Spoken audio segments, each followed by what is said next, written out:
தமிழ் வணக்கம். இது ஜம்பேரி கிராமம்.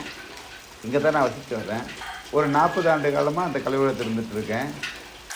தெருக்கூத்துக்கு முக்கியமான விஷயங்கள் குறைஞ்சது 4 ரகமாக தெரிஞ்சிருக்கும். கூத்தில் கட்டை கட்டி ஆடுகிற ஒரு மரபு உண்டு. அதனால தான் இப்போ சில பேர் அதை கட்டை கூத்து என்றும் அழைக்கிறார்கள்.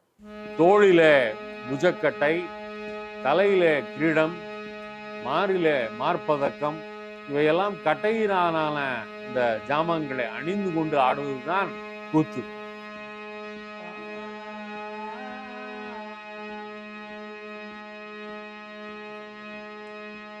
இந்த கட்டை கூத்துன்னு சொல்லக்கூடிய தெருக்கூத்து எல்லா கலைக்கும் அடித்தளமான விஷயம். தாளம் ராகம் தெரிஞ்சால் தான் தெருக்கூத்து ஆட முடியும். ஏன்னா ராகத்தாளத்தோடு சேர்ந்துருந்தால் தான் பாடவும் முடியும், நடிக்கவும் முடியும்.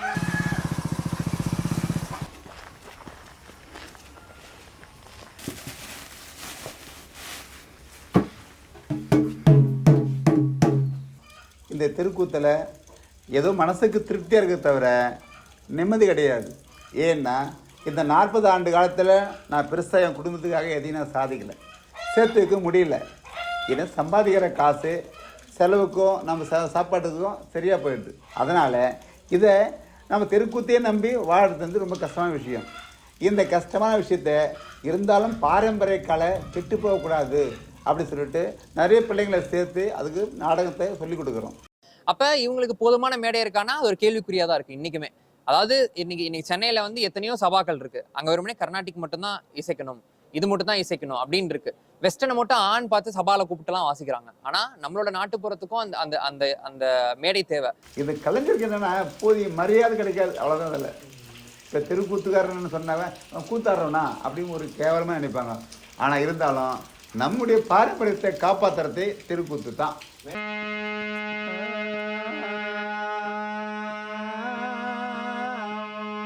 நாங்கள் தெய்வமாக நாங்கள் இருக்கோம்.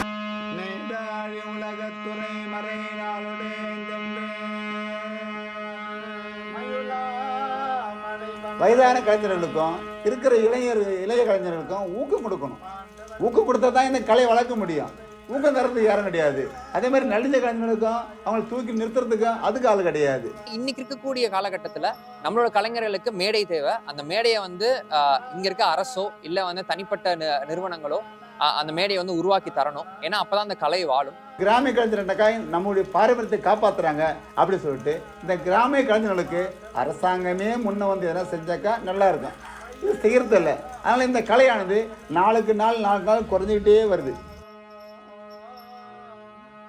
இதனால சரி தெருக்கூத்து வந்துடுறாங்க. ஆனால் வந்தாலும் அந்த கலைஞர்கள் வந்து எதிரியே நிரந்தரமாக இருக்குது இல்லை. திடீர்னு ஒன்று வேலை கிடைச்சா ஓடி போயிடுறாங்க.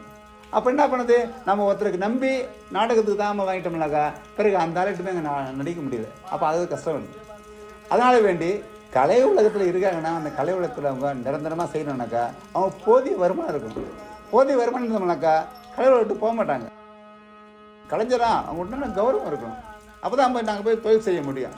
இதிலலாம் மனசு வருத்தம் என்ன, மனம் வருதுனா கூட எங்களுக்கு இதை விட்டு போக முடியாது. எனக்கு இதுதான் குழப்பு, இதுதான் வழி. எனக்கு இதை விட்டால் வேறு வழி இல்லை. இதை வச்சு தான் என் குழந்தைங்க மனைவிங்க எல்லாம் சாப்பிட்றாங்க.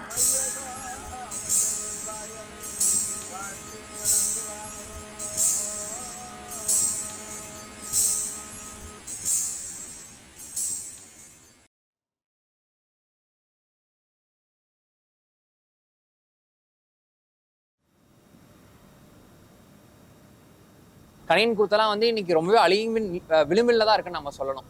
ஏன்னா ஒரு சில மேடைகள்ல தான் வந்து அரங்கேற்றம் பண்றாங்க. என் பேர் சண்முகராஜா, திருநெல்வேலி மாவட்டம். என் பேர் சிவபிரகாஷ். நான் வந்து கிராமிய கலை கணியன் கூத்து அப்படிங்கிற ஒரு நிகழ்ச்சி வந்து நாங்கள் பண்ணிகிட்ருக்கோம். நான் வந்து கிட்டத்தட்ட இப்போ ஒரு 15 வருஷமாக நான் அந்த தொழில் வந்து பண்ணிக்கிட்டு இருக்கேன்.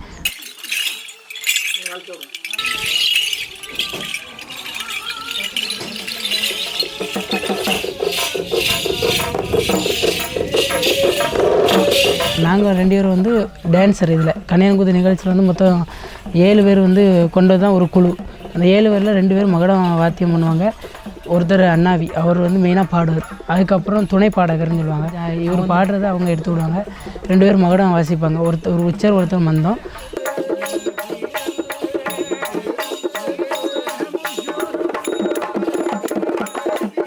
பறையை வந்து மகுடம்ங்கிற ஒரு பேர்ல இசைப்பாங்க. உச்சம்ங்கிற மகுடம் வாசிக்கிறேன்.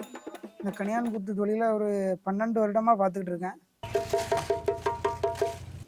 ஸ்கூல் படிச்சுட்டு இருக்கும்போதே அப்பப்போ தொழிலுக்கு போய் கொஞ்சம் பழக்கம் உண்டு.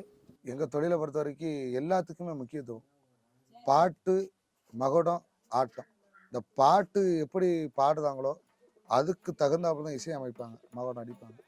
இந்த மகுடம் எப்படி அடிக்கிறாங்களோ அதுக்கு தகுந்தால தான் நாட்டியம் ஆடுவாங்க. அதுக்கப்புறம் 2 பேர் வந்து பெண் வேஷம் கட்டி அதை வந்து ஆடுவோம். அது பெண் வேஷம் கட்டுறவங்க வந்து ஃபுல் அண்ட் ஃபுல் நாங்கள் பசங்க தான். அந்த லேடி மாதிரி மாறி நாங்கள் வந்து இந்த கோயில்களில் வந்து திருநெல்வேலி, தூத்துக்குடி, கன்னியாகுமரி, தென்காசி இந்த 4 மாவட்டங்களில் இந்த ப்ரோக்ராம் வந்து நடக்கும்.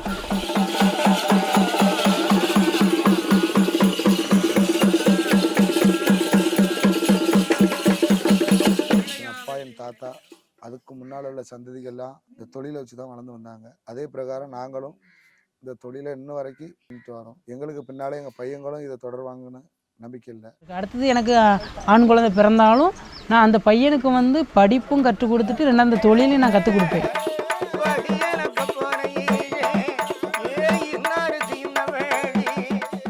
இப்போ இந்த தொழிலுக்கு படிப்போ பள்ளிக்கூடமோ சொல்லிக் கொடுப்பதோ யாரும் கிடையாது. நான் வரேன்னா எனக்கு பின்னால் என் மகன் என்னோட வந்து தான் அதை கற்றுக்கணும். எங்கள் கூட வரதான் அந்த தொழிலை கற்றுக்கிட முடியும். ஏன்னா என்னோட தொழில் என்னோட முடியக்கூடாது.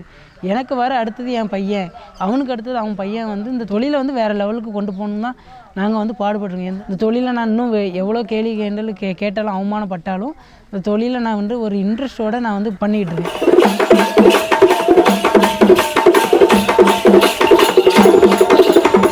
அக்காலத்தில் பார்த்தீங்கன்னா எங்கள் தாத்தாலாம் பாடச்சில சாமியினோட கதையை மட்டும் தான் பாடிக்கிட்டு இருந்தாங்க. அப்போ சாமி எப்படி பிறந்தால், அம்மா எப்படி பிறந்தா, ஐயா எப்படி, சுடலை மாடன் எப்படி பிறந்தார் அப்படின்னு ஒவ்வொரு சாமிக்கும் ஒரு கதை உண்டு. அதை மட்டும் தான் பாடிக்கிட்டு இருந்தாங்க. நாளோட இக்காலத்தில் பார்க்க போதச்சில நாங்கள் வந்து சினிமா பாடல்களையும் அதில் உள்ள ராகங்களையும் எங்கள் அறிவுக்கு தெரிஞ்ச மாதிரி ஒவ்வொன்றா கேட்டு கேட்டு கேட்டு நாங்களாக கொஞ்சம் வளர்ந்து வருகிறோம். என்னை பொறுத்தவரையில் இந்த நாட்டார் கலைகளை பாதுகாக்க புதுப்பிக்கிறதுல மாற்றங்களை கொண்டு வருவதில் எனக்கு கருத்து வேறுபாடு கிடையாது. காலத்துக்கு ஏற்ற மாதிரி அதை செஞ்சு தான் ஆகணும். ஆனால் அந்த மாற்றங்கள் மக்களிடம் சென்றடைகிற விதத்திலே இருந்தால் அதை மக்கள் ஏற்றுக்கொள்வார்கள். கலை அப்படிங்கிறது சமூகத்துக்கானதான். அதாவது சமூகம்னா யாருன்னா மக்களுக்கானதான் கலை. ஸோ மக்களுக்கானதான் கலை, கலை மக்களுக்கானது அப்படின்னு தான் நம்ம அதை சொல்லணும். கலை என்பது மனிதனுக்கு, மனித சமூக வாழ்க்கைக்கு இன்றியமையாதது.